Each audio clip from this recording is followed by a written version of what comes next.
Yes, Professor Bokpin, what would be your first commentary, and embedded in that, how should the state look to resolving these issues? We have discussed this in the course of the year, and you guys asked for certain measures to be taken, tightening of the belt, so to speak. The president or the finance minister brought out some measures, including stopping unnecessary travels unless they are statutorily required, taking a pay cut, among other things. Good morning, Samson. Good morning. Good morning to our cherished viewers and listeners across the globe, and good morning to my colleague panelists. Samson, it's interesting. Probably the reason why in this country revising your lecture notes means less, because we never really get to address anything structural, meaningful, impactful. I'm sure if we look back so many decades back, you will see these headlines, whether it's flood, whether it's inflation, you will see it. In fact, particularly for Ghana, since we assumed the reign of this country, both in terms of political, physical, monetary, we've never been able to tame inflation. Inflation in 1964 was 0.98%, something. By the end of 1965, inflation had jumped from 0.98% to 26.4%. Look at that within that short period. Over the years, we've gone through structural reforms, even across fiscal side, monetary side, we have struggled. And that is just a symptom of the many aspects of our lives where Ghana has failed. And we are almost heading to the point where we will say Ghana is becoming a failed state. I do recognize that we've made considerable progress since independence. Yes, we can celebrate that. There is so much that we could have done, that we could do, that makes all this discussion in the midst of the abundant resources, human capital that we have. And if you look, to make matters simple and probably understandable, you want to look at the household expenditure disaggregation. And then you look at the drivers of inflation. Samson, you realize that the average Ghanaian spends the household expenditure on food alone, the data available is around 42.9% on food. So when you see food inflation rising the way we have seen by the data, that is quite worrying, because it tells you the concentration of household expenditure and the impact. Then you want to look at housing, you want to look at transportation, and the rest of them. That said, then you want to look at the layers of taxes. Heavily indirect tax handles. And we have said that there is no way you could guarantee private sector leadership in your economic transformation drive with these burdens on ordinary Ghanaians and the private sector.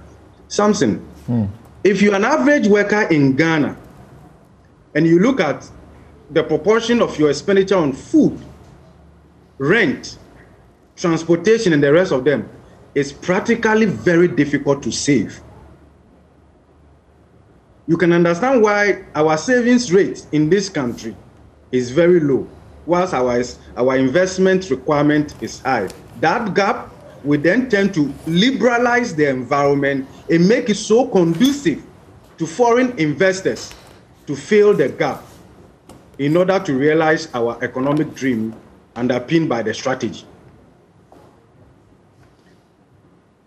When it happens that way, it's going to be difficult for the average Ghanaian to actually make significant savings in order to take advantage of even the limited economic opportunity available.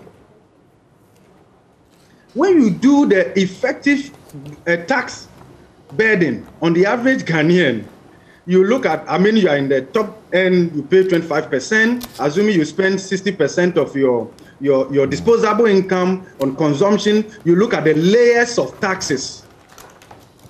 VAT, 12.5%, GET Fund, NHL, this, COVID levy, this levy, that levy, and you put everything together, you are hitting in excess of 60%.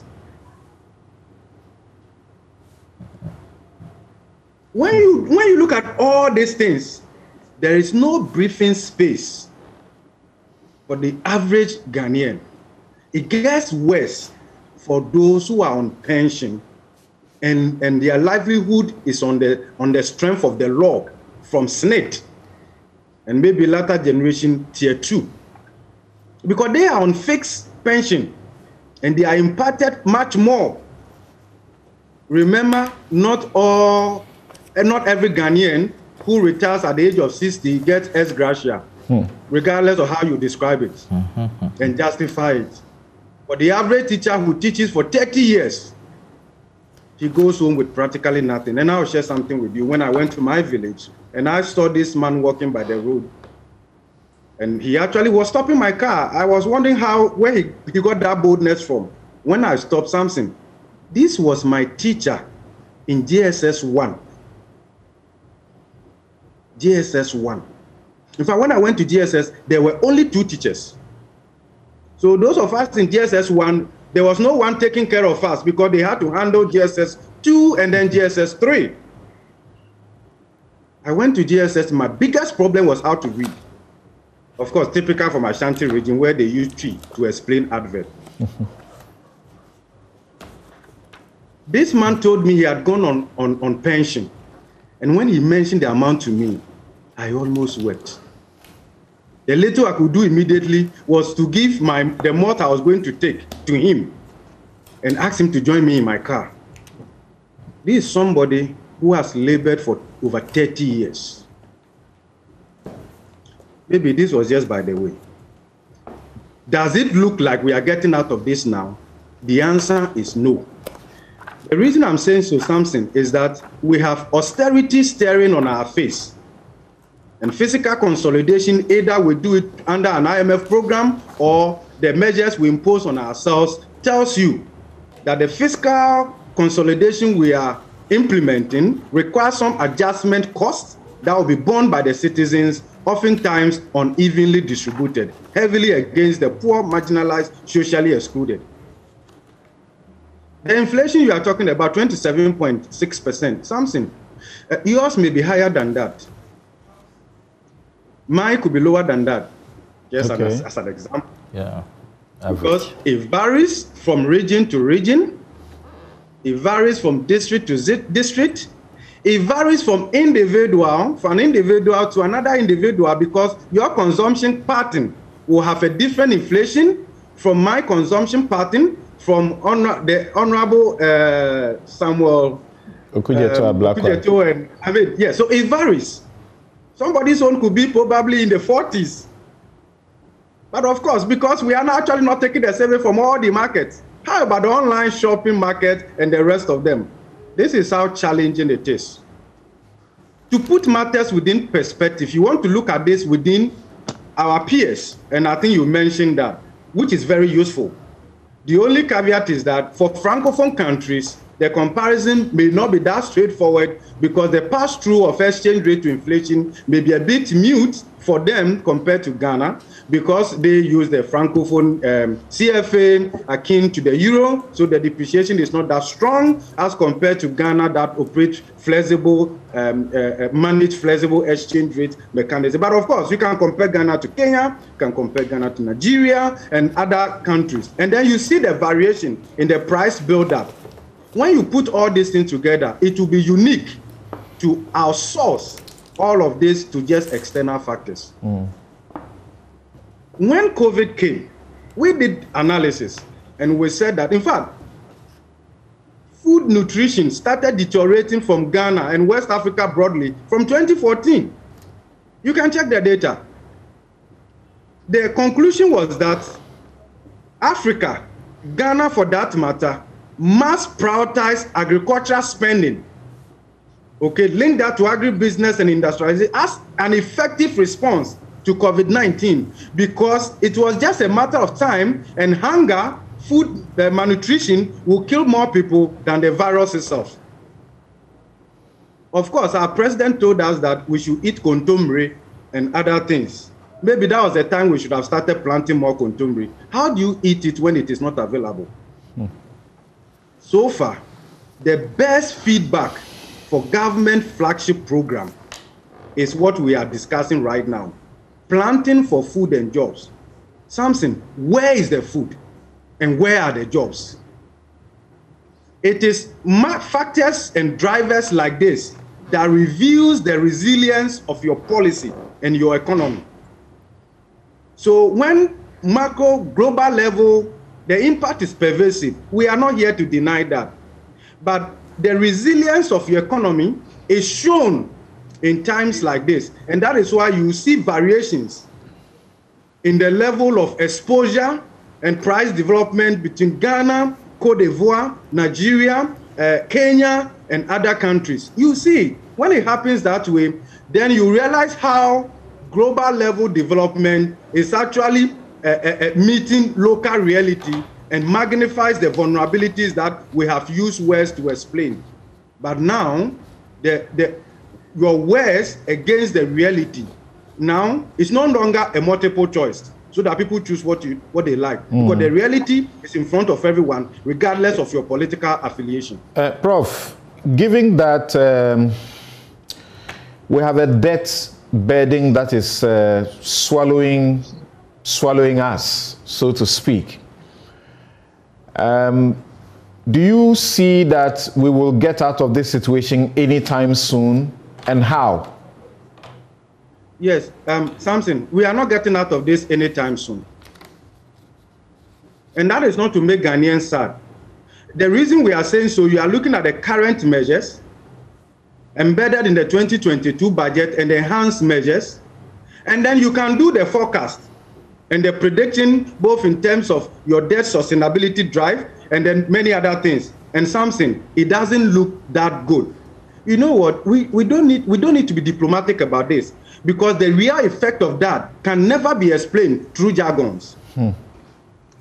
Let me put it this way. See, if you look at the budget right now, and even the enhanced budgets, there is practically no space for growth enhancing spending that would inure to the common good. It doesn't. Look, and the problem should never be, and can never be, solely because we are not generating a lot of revenue, but it has more to do with expenditure. And I like it when the Honorable in the studio gave the statistics, right? They are in Parliament. Of course, they should help us perform that kind of check and the rest of them effectively. We've seen this across the two main political parties, so we can talk about them objectively, okay? We can share the guilt and all of the proportionately or disproportionately in whatever form. But that's where we find ourselves. But here is the government saying they are not going for an IMF program or whatever. But the point, Samson, is that there is no program right now from the side of government that we can put side by side with an IMF program that says that this is far better with trackable objectives underpinned by certain reforms, and see whether government has a political will to impose that necessary fiscal discipline on itself. The lack of transparency and disclosure, even with the enhanced measures that government announced and all of that, itself doesn't help market confidence. When was the last time we received an update from the Ministry of Finance on all those enhanced measures? And the savings to be accumulated from there, where are they? How are they being applied? Where are we now, middle of June, with respect to government announced measures in the face of the problems, debt sustainability, revenue drive, expenditure reduction, rationalization, and the rest of them? Where are we? Honorable quoted government size from the central government. presidency. Samson, it may interest you to know the expansionary drive of other state-owned enterprises in terms of number of people they are absorbing.